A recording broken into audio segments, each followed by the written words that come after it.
Good morning. Today we're looking at conditions that are going to be, well, unsettled here today. This morning we're starting off with some rain. We'll have more rain and thunder this afternoon, and that could have some impacts on your travel. We're looking at some reduced visibility in Fargo. We can still see downtown, but we just recently had some rain move through, and some of us still dealing with that this morning. So caution light for the morning drive, and then again later on this afternoon and evening for those scattered storms that could be strong, maybe even severe in some instances as they roll through. So something to be aware of as we're getting ready to get out the door here today. You might want to have that rain gear with you, especially if you're in Lakes Country. You're going to need it now. We're in the heart of some areas of rain in places like Fergus Falls and Detroit Lakes, back over to Wadena, Park Rapids.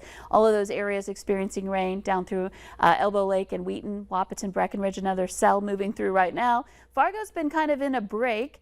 We still have some of that moisture hanging around, and there still is the possibility we could see a couple of showers this morning before this cluster of rain moves eastward. You can see a lot of us in Devil's Lake and Jamestown have already quieted down this morning, so seeing some sunshine there in those areas. Some areas, of some lower visibility. We've got 3 miles in Crookston right now. We're at 5 in Grand Forks. Grafton's at 3 miles. So rain and a little bit of fog too, bringing down our visibility slightly. Fargo, we've got 6 miles visibility report, and temperatures are in the 60s, 66 in Fargo and in Grand Forks. So we're watching the rain showers moving eastward very gradually this morning, and so even into the late morning hours, lunch hour, still seeing some of that rain in places like Bemidji, back up through Red Lake area, and then the rest of us seeing more breaks in the clouds, some partly cloudy skies, temperatures 60s to some 70s, warmer where we're getting the sun this morning in eastern North Dakota.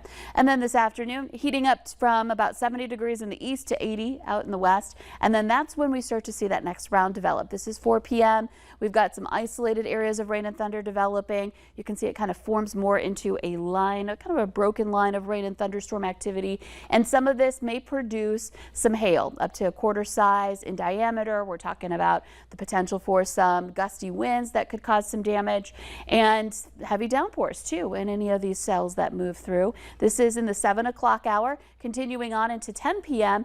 The rain and thunder is moving into our eastern viewing area, and then that clears out and the threat eases up after sunset tonight as well. So better weather for sleeping here overnight and into the start of the morning tomorrow, which could feature a little bit of fog in the wake of this as well. So looking at some active weather in the next 24 hours, including today, and in your extended planner, more chances for rain. We have another chance for some spotty showers on Thursday and Friday, and continuing through the weekend. Each day I can't rule out a shower or two, but here's some good news. Saturday and Sunday look to be the drier of the days ahead. So good for the weekend. Temperatures getting toasty, getting into those upper 80s, and maybe even seeing 90 by the time we reach Monday, which may be our best chance for storms coming up during that 4th of July long weekend. And on the 4th, right now it looks like in the morning hours we have a chance for a shower.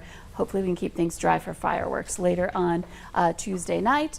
And then more heat back into the 80s and near 90 as we head into next week as well. So getting right into the heart of summertime kind of weather with rain chances, which is a good thing. We've been talking about that. And the heat, well, it's coming back. Be ready for it by the time we get into the holiday weekend. Okay, it really hasn't even gone anywhere necessarily. No, it's still really warm, just not hot. Yeah, we're just not setting records right now.